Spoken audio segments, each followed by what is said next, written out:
Now, this is Brandon Carmody with the latest from the LGBTQIA community on the GNR Radio Network. You're listening to Gay News Radio. We're on today with special guest Josh Sabarra, the author of the best-selling memoir, Born a Kitten, available now as a paperback, ebook, and audiobook. And you are a sex columnist for Gay Times Magazine. Welcome to Gay News Radio. I'm happy to be here. Thank you, Josh. So we wanted to talk to you about your coming out story. National Coming Out Day is this Sunday, the 11th, and we're working with the Trevor Project. So do you mind if we ask you a little bit about your coming out story? Of course not. Go for it. Okay, Josh, at what age would you say that you started questioning your sexuality, or when did you notice the same-sex attraction? I peg it around kindergarten, so about 5 years old. All right, fascinating. Do you remember anything that may have helped you realize your orientation, like, hot celebrity posters, movies, songs? Was it any friends or classmates? Well, it's funny. One of the things I talk about in my book is that there's just it's hard to articulate, and it's hard for some people to understand when you say that you were aware of your sexuality at such an early age, because most people don't think of themselves as sexualized at that point in their lives. And the best way I can articulate it is by saying that there's just sort of this fiber of awareness that goes through you. There was something that I knew was different, and I would say that the first time it really, sort of gelled for me was my sister is 3 years ahead of me in school, and my parents hosted a little third grade or second grade party for her classmates at our house. And there was this one little boy named Troy who was one of her friends. And I just remember seeing him come out of the pool, glistening with water in his little bathing suit. And again, he was in third grade, so what is that, 9 years old? 7, 8, right. 9, probably 10. And I just remember seeing Troy and wanting to, just having this attraction to him, wanting to be around him, wanting to be with him. I mean, obviously, I didn't know that, probably 20 years later I'd want to have sex with him, but I knew there was something that drew me to him. And, again, like I said, we were 3 years apart in school, so, if she was in second or third grade, it was definitely kindergarten, and I remember specifically that one particular child. Wow, that's fascinating. So, well, my next question is going to kind of spring off of that. Did you act upon it at the time? Did you experiment, or did you kind of stuff your feelings deep down inside? No, I was bullied from the time I was 6. People I didn't even know what it was that was really different about me. Like I said, I just sort of had this feeling. And obviously other people recognized whatever this difference was. Even back in, 1980, 81, and I sort of knew from the way they talked to me in such a disdainful way that it was something that they didn't see as a positive attribute, and that it was something that I needed to keep from other people and not let them know that I was having these feelings or whatever it was that people were making fun of me for. And, it's difficult. It's interesting when you're young, because when it's something about your feelings or your emotions that people are sort of calling you out on, because not to minimize what other people go through when they're bullied, but when it's something that's a physical attribute, when it's because you're a redhead, or because you're overweight, or because you have a handicap, you can identify what that thing is and sort of wrap your head, right or wrong, wrap your head around what it is, because it's a very tangible thing. But when you're being ridiculed for something that you don't even understand, that's simply an emotion, it's very hard to process at that age. And the first time that I was actually called, the first time I came across a slur, or I should say the slur came to me, was from a counselor at a day camp that I was at, that strangely my parents were on the board of. And I was 6 or 7, and the counselor called me a homo, and I was trying to figure out what that meant, and I went home that night and didn't sleep very well trying to think about what that meant. And then when I sort of finally started to put it together, I realized, if all of these people on the outside think that I should be ashamed of whatever these feelings are that I don't even understand, then I need to make sure I keep them a secret from the people who love me at home and make sure that they don't know that this is happening, because I wouldn't want them to feel the same way about me that these other people do. So I sort of resolved at that age to keep it as quiet as I possibly could. And I lived my life until I was 30 years old.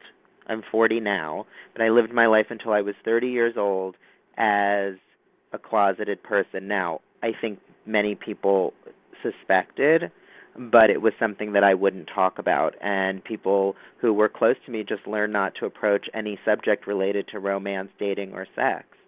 And I actually was a virgin until I was 31 years old. Okay, so it was 30. That's the number I was looking for. That's when you officially came out to family and friends, right? Right. But I wasn't and the reason I mentioned how did they react? I don't think anybody was surprised. I was very lucky in that I have, very supportive parents and supportive friends, and I work in an industry where people don't really care. It's very common. And so, I had a very, supportive, great coming out, which, I feel very fortunate about, and I am grateful for that every day and I don't take it for granted because I know what a lot of people go through. But one point I wanted to make, the reason I mentioned to you about the virginity until that point is because because of the years of bullying, it was so drilled into me that I didn't even want to act on it, even without anybody knowing. I never acted on anything, even secretly or behind anyone's back or without my family. I just didn't want to. It was so drilled into me from such an early age that I just had a hard time coming to that place where I was okay talking about it, let alone acting on it. And that's really difficult. I mean, I think for the benefit of our listeners, we should acknowledge that's a pre-internet era. This is before smartphones, before digital communication, and also before a lot of the current support networks that we see right now, like It Gets Better, Trevor Project. There wasn't Absolutely. a lot of LGBT. So it was the Reagan era. Don't talk about AIDS. Right. No queers on television. Right? Are you with me on that? There were no role models. There were no role models that I had access to. At that point in my life. And you're right, it was really at the dawn of the Internet age. And the dawn, I may actually be being generous age-wise because, it was really, through high school, we weren't even, it was sort of starting up, but, I didn't really have access to that. So, I think that outlets like the Trevor Project, organizations like the Trevor Project and, are really life-saving organizations. Absolutely. Now, and this is an unplanned question, but I do want to ask you about this since we Sure. brought up the Internet age. When you look at LGBT youth that are going through some of the, bullying and emotions that we've gone through in a pre-Internet age, are you scared for them? And when you see all of the stories in the news about what happens with the online bullying and Facebook and, unfortunately, in some cases, the suicides, are you fearful for LGBT youth that are trying to come out in this age right now? Absolutely, and that was a big drive for me to be as forthcoming and frank in my book as I was so that people, I think when people read other people's stories, and one of the things I stand by is everybody's story is important. And I think when we see that other people are going through or have been through similar things, whether they be at different times, or generationally different, whatever it is, when you can connect with somebody who's been through something similar, even if it's not the exact things you went through, there's a sense of community that comes with that, and knowing that you're not alone. And yes, I do worry about the internet and bullying and all of that. And specifically, when you look at the rates, I mean, I think GLSEN put out a study, or there was something from GLSEN about how nearly 75% of LGBT students are still verbally harassed in school. Yes. Or I mean, that's astounding to me in this day and age. And a lot of kids don't have the tools to I always say the internet is a blessing and a curse. I mean, there are so many things that make our lives easier and safer because of it, and yet there are so many pitfalls and dangers to it. So I think yes, there's the bullying, but then at the same time it provides a way for people to reach out to places like the Trevor Project. So I think it just sort of depends. It's a sort of an individual thing, but yeah, I do think there are dangers, but at the same time, I think there are it's a great asset as well. Well, I think that the internet, especially being given to youngsters, and I'm going to say anyone under 12, should come not just with a safety manual, but honestly up to a certain age with parental controls. But we can have this whole discussion on another over. Sounds good. But I do want to ask you this. So from the time that you came out, I mean, it sounds like it wasn't a huge shock, but did it create any changes in your life, or did it set you on a path that created a series of events, or did your life sort of continue on the path that you were? It continued on the path that I was in terms of the outward parts of my life. I would say that it created very positive changes for me emotionally, in that my friendships with people became stronger and more authentic because there wasn't this part of me or my life that I was hiding from anyone anymore.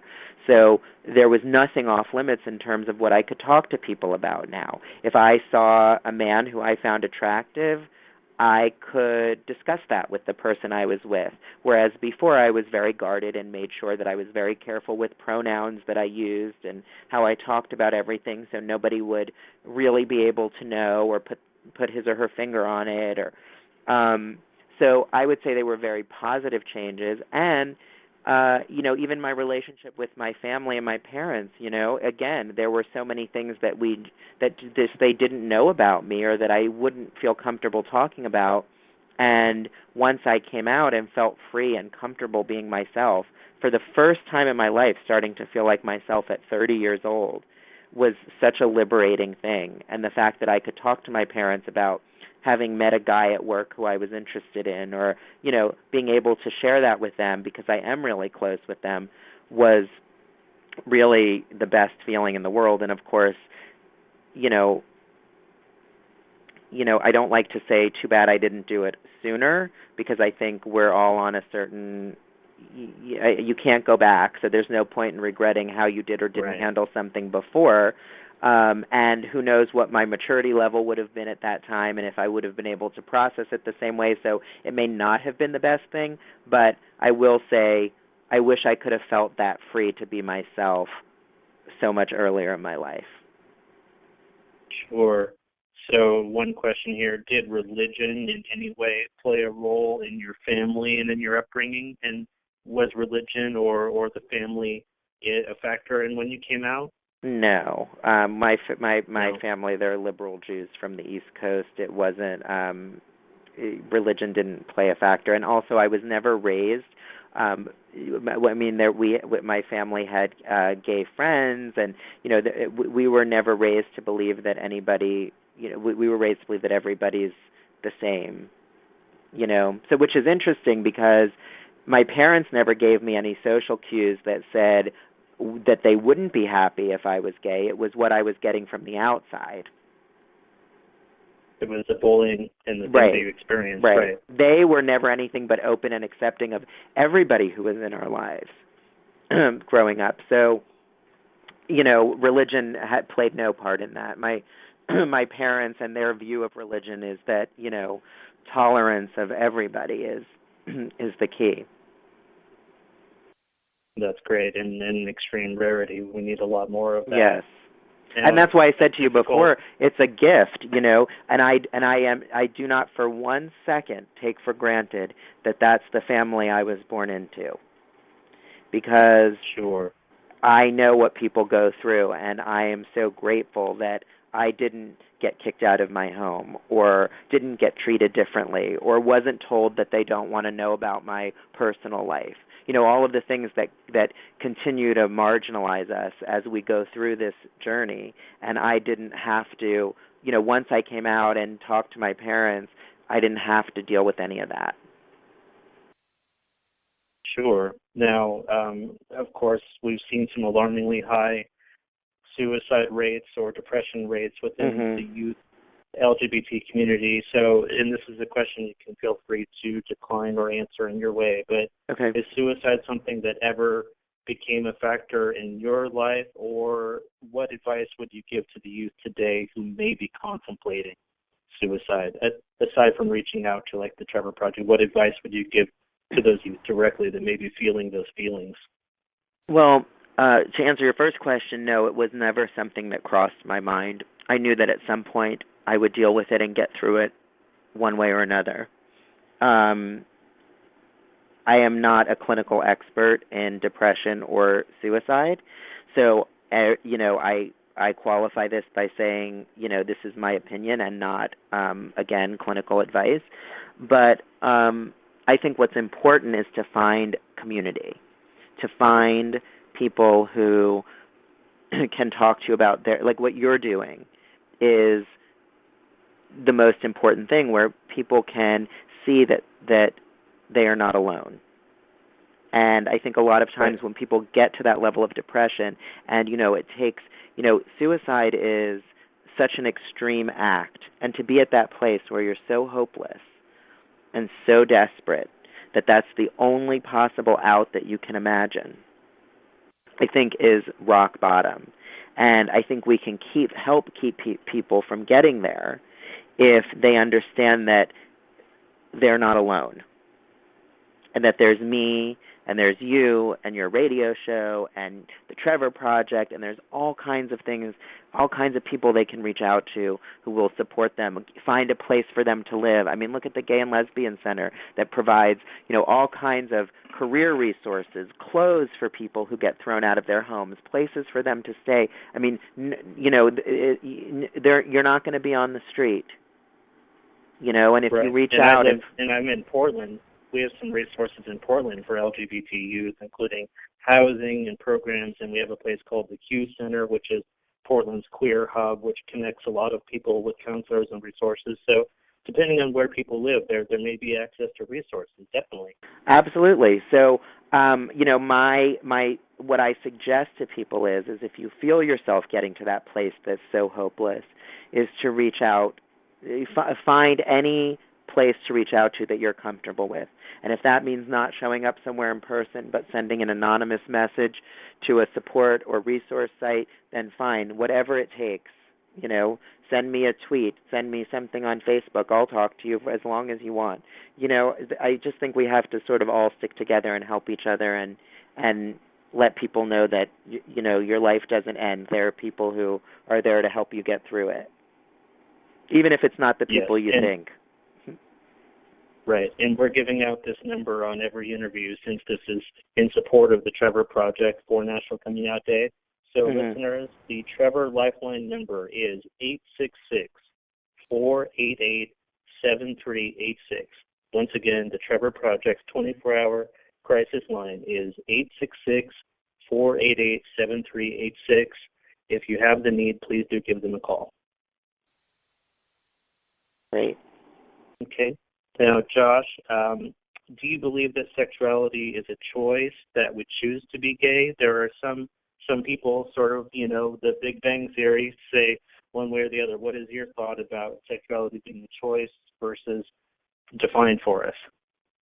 No, I don't even have a belief about it. I know for a fact that it is not a choice. As somebody who, I think when do you think I chose when I was 5 to be attracted to little Troy?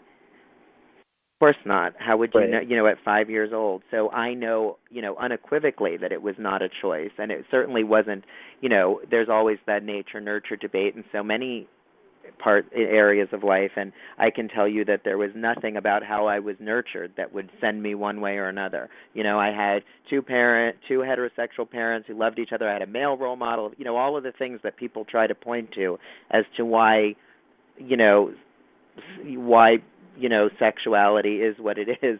I had I had the storybook family, and like I said, it was so early. And my argument to people who believe that it's a choice is, did you choose to be straight?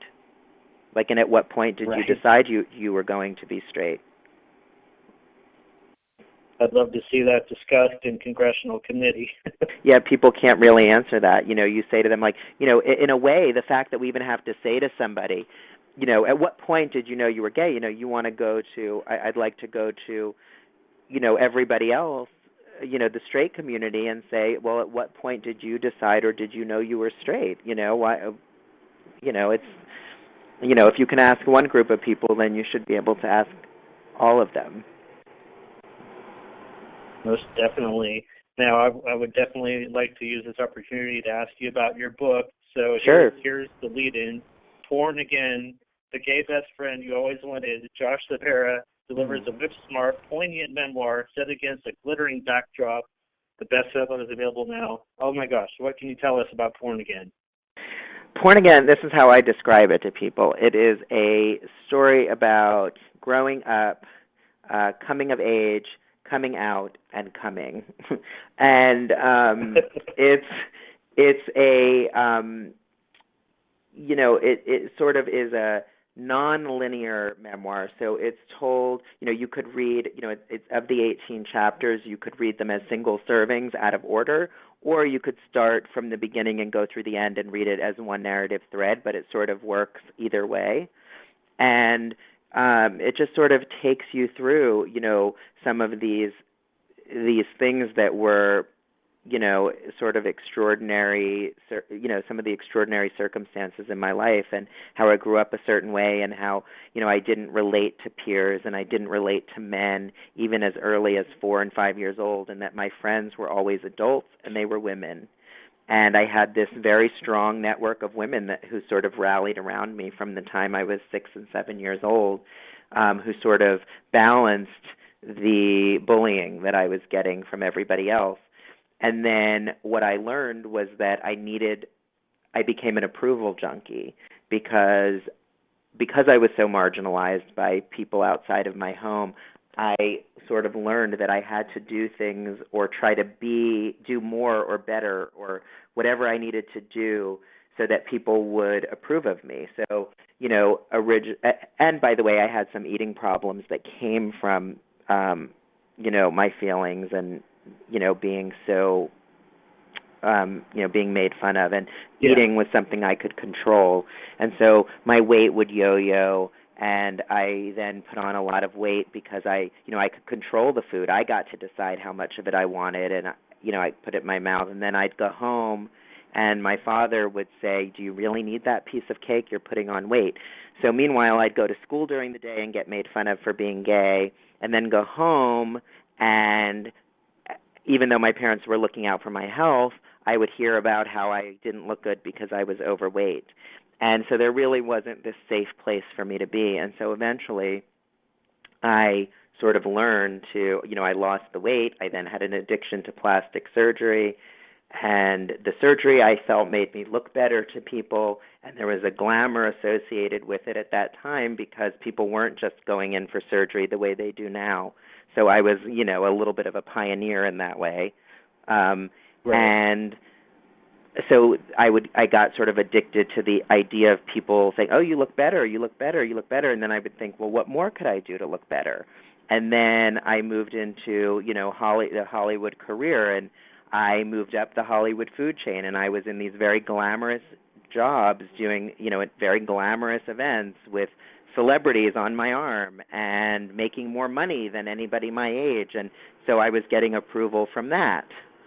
And eventually what you learn is that you're looking for approval from the outside, and you're not even approving of yourself, and people aren't really responding to the real you.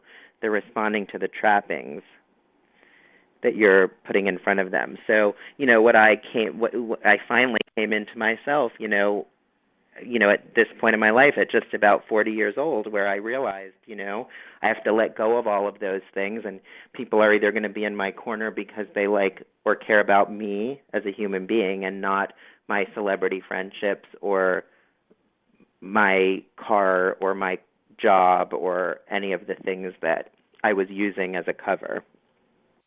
So the book sort of takes you through all of that, and it gets into, and then there are some juicy parts. It gets into some of my affairs with some notable people in Hollywood and what that did to me and how that wasn't really working well for me. And it goes into my crazy dating life, and, it sort of ends with me finding myself for the first time at 40. That's incredible. So this is like Tori Amos of Little Earthquakes. I mean, this is like a diary. You've really opened up the diary to the world here, haven't you? Yeah, I mean, it's very frank. And one of the things that when I set out to do the project and I was working with my editor was that if I wasn't going to be absolutely open and honest honest in a really raw way, that there was no point in doing the book. And part of, listen, everybody has, like I said, everybody has a story and every story is important, but I think what makes a book compelling is the voice and the way that the story is told. And I wanted to have a sense of humor even about the darker things that happened, and also make sure that I was so brutally honest even when it wasn't flattering to me. And doing a project like that where you have to face, things that the choices that you made, and why and the motivation for those things, and sort of think about what really makes you tick. It's really an eye-opening thing. And like I said, not all of it is, makes me look great, but it makes me human. No, that's really fascinating, and I'm so glad that you gave us an overview of the book. We'll be sure to link it up here on the podcast so our listeners can check that out for you, Josh. Great, and I hope it's helpful. I get a lot of feedback about people who have seen themselves in those pages, and it's been helpful to them, and I get a lot of great letters, and so when I get those, it makes me feel like all of the time and all of the effort that I put in and to doing this book was worth every second. So outstanding. So where, if our listeners want to check you out online, give you a chance to plug, where can our folks find you online? I am at www.joshsabarra, SABARRA.com, and I'm on Twitter at Josh Sabarra or Instagram at Josh Sabarra. I'm also on Facebook at Josh Sabarra Author. And then if anybody wants to check it out, my Gay Time Sex column, the first issue that it appears in, it stands on the 27th of October. And we get really down and dirty in that, so people should prepare themselves for a good time. Okay, I was going to ask if there was any spoiler alert, but I think that we got it. Oh, yeah, it's pretty hot. I would say, just as a little tease, one of the first things I cover in the debut of the column is sexual role play, but sort of some new twists on sexual role play, in addition to a lot of really interesting questions that people sent in. It's really fascinating. To quote George Takei, a.k.a. Commander Sulu, I'm just going to say, oh, my. Well, listen, there's nothing off limits in that magazine, which is one of the reasons that I always loved Gay Times. And one of the reasons that I wanted to do it is because they wanted to, again, have a really open, honest forum where there was nothing off limits.